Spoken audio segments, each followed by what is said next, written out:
Assalamualaikum warahmatullahi wabarakatuh. Selamat pagi siswa-siswi SMKN 1 Sumberwingin, khususnya kelas 10.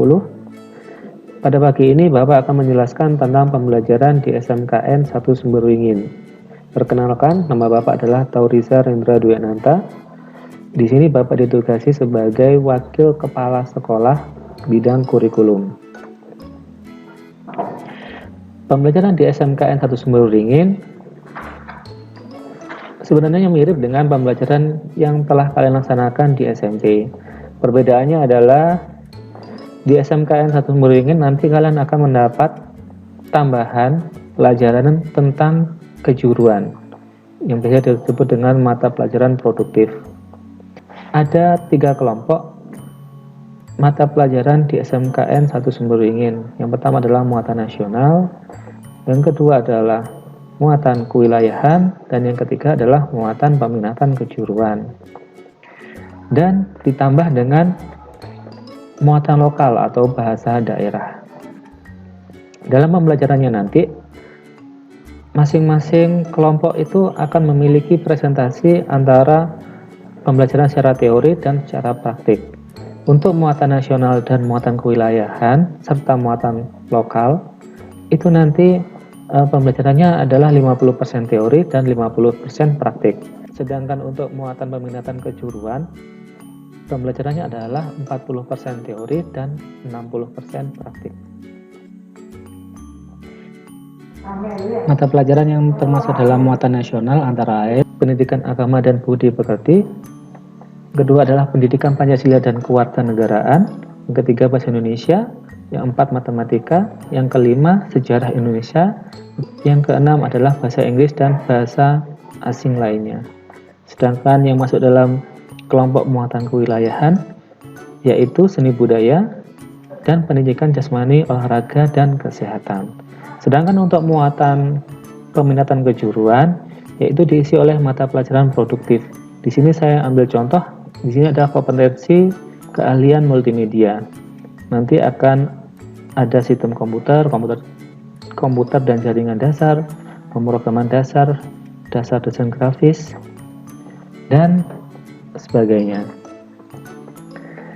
Selanjutnya pembelajaran selama pandemi seperti sekarang ini di SMKN 1 Sumberwingin akan dilakukan dengan 2 model, yaitu secara luring dan secara daring. Apabila kalian nanti memilih secara luring, maka kalian akan mendapatkan modul atau buku. Sedangkan kalau menggunakan daring, maka kita akan belajar menggunakan aplikasi yang dinamakan dengan Google Classroom. Nanti kalau kalian memilih metode luring, kalian akan dibuat kelompok, dibentuk kelompok, dan perwakilan kelompok akan ke sekolah mengambil modul atau buku.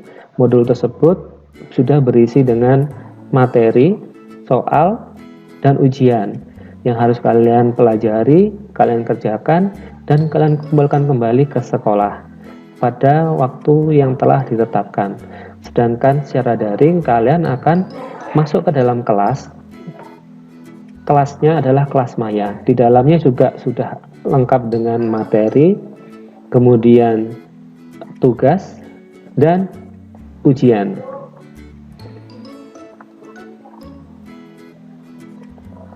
Selanjutnya, apabila kalian nanti sudah naik ke kelas 11, kalian akan melaksanakan kegiatan praktik kerja lapangan, yaitu program magang di tempat dunia industri dan dunia usaha. Tujuan dari praktik kerja lapangan ini antara lain memberikan kesempatan bagi siswa untuk mengenal dan mengetahui tentang dunia industri. Yang kedua, menjadi media pengaplikasian dari pembelajaran yang telah diperoleh dari sekolah untuk diterapkan di dunia industri. Yang ketiga, memperoleh wawasan tentang dunia kerja. Dan yang keempat, dapat memahami konsep non-akademis seperti etika kerja, profesionalitas kerja, disiplin kerja, dan lain sebagainya. Jadi nanti kalau sudah naik ke kelas 11, maka kalian akan melakukan praktik kerja lapangan. Yang tujuannya apa? Tujuannya ya seperti yang telah saya jelaskan Intinya adalah kegiatan ini adalah pengaplikasian pembelajaran di sekolah yang telah diperoleh di sekolah untuk diterapkan ke dunia industri. Selain itu, kalian juga nanti akan mendapat wawasan tentang bagaimana sih dunia kerja itu dan apa saja yang perlu dipersiapkan apabila kita nanti lulus dari SMK ini akan bekerja di luar, di dunia industri dan dunia usaha. Seperti etika kerja, ini juga harus sudah dipersiapkan. Profesionalitas kerja, ini juga harus dipersiapkan. Disiplin kerja. Selain kompetensi akademis kalian, tentang kompetensi sesuai dengan kompetensi yang telah kalian pilih. Kalau yang multimedia, ya harus paham betul tentang apa itu multimedia.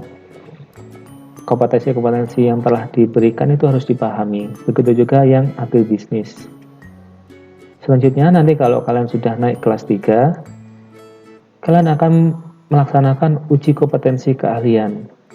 Uji kompetensi keahlian ini merupakan penilaian yang diselenggarakan khusus bagi SMK untuk mengukur pencapaian kompetensi peserta didik. Jadi nanti kalian akan diuji bagaimana kompetensi keahliannya kalian setelah melakukan pendidikan selama 3 tahun. Sudah kompeten atau belum? Itu nanti akan diukur setelah kalian naik ke kelas 12 atau kelas 3. Seperti itu. Nanti ini akan ada pengujinya. Pengujinya dari dunia industri dan dunia usaha. Dari luar, bukan cuma Bapak Ibu guru saja, tetapi pengujinya adalah dunia industri dan dunia usaha. Kemudian jadwal pelajaran selama pandemi. Sekarang kita tidak mungkin untuk melakukan pembelajaran secara tatap muka. Karena ya virus COVID masih belum ada obatnya, kemudian dan sangat mudah menular. Takutnya nanti kalau kita berkumpul di sekolah, tambah kita sakit semua. Seperti itu. Nanti pembelajarannya kita menggunakan sistem block full, di mana contohnya ini adalah bulan Juli tanggal 20 hari Senin sampai dengan hari Sabtu tanggal 25 bulan Juli, kalian akan belajar pendidikan agama dan budi pekerti. Jadi selama tanggal 20 sampai tanggal 25 bulan Juli ini kalian pelajarannya cuma satu, yaitu pendidikan agama dan budi pekerti. Terus dilanjutkan dengan pelajaran yang lain di minggu berikutnya. Contohnya hari Senin tanggal 27 sampai tanggal 30 hari Kamis ini bulan Juli, pelajarannya adalah pendidikan Pancasila dan kewarganegaraan. Dan dilanjutkan seperti itu terus menerus sampai akhir semester ini. Berbeda dengan pembelajaran yang dilakukan sebelum-sebelumnya. Mungkin ini adalah pengalaman pertama kalian melakukan pembelajaran dengan jadwal seperti ini. Nanti apabila kalian memilih model pembelajaran secara daring, maka kalian nanti akan mendapatkan kode kelas.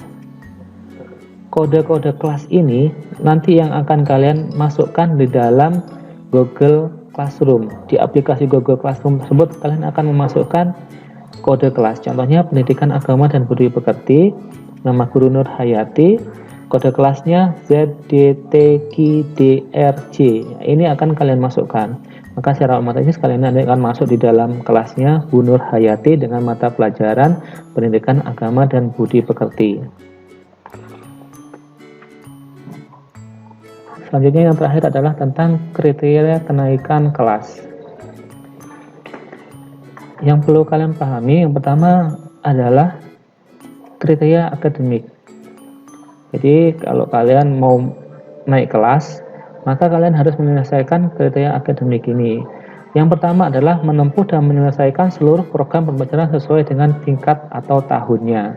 Jadi kalian harus menyelesaikan semua pelajaran pada tingkat atau tahunnya. Selanjutnya, nilai rapot memenuhi kriteria ketuntasan minimal yang sudah ditetapkan sekolah untuk semua mata pelajaran. Nilainya adalah 70. Jadi tidak boleh ada nilai yang di bawah KKM. Semua harus KKM, yaitu 70. Kalau di bawah kurang, maka kalian harus melakukan perbaikan atau remedial. Kemudian yang nomor 3, nilai ekstrakurikuler pramuka dan pilihan minimal baik. Jadi nilainya ini harus baik, pramuka dan pilihan minimalnya. Selanjutnya nomor 4 adalah menyelesaikan praktik kerja industri bagi siswa kelas 11 dengan nilai minimal baik. Jadi nanti kalau kalian sudah kelas 11 harus melaksanakan PKL dengan nilai minimal baik. Kalau kurang maka tidak bisa naik kelas. Kemudian kriteria yang kedua adalah kriteria non-akademik. Di kriteria non-akademik ini yang kalian harus perhatikan adalah nomor 1, memenuhi kehadiran 95%. Jadi kalian harus hadir 95% dari hari selama 1 tahun.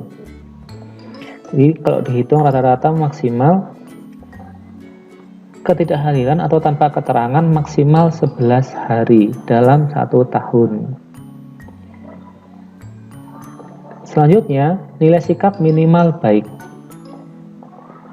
Dan yang terakhir, kenaikan kelas ditentukan melalui rapat Dewan Guru, bukan yang menentukan kepala sekolah atau salah satu guru atau wali kelas, tetapi ini ditentukan melalui rapat Dewan Guru oleh seluruh Bapak Ibu guru.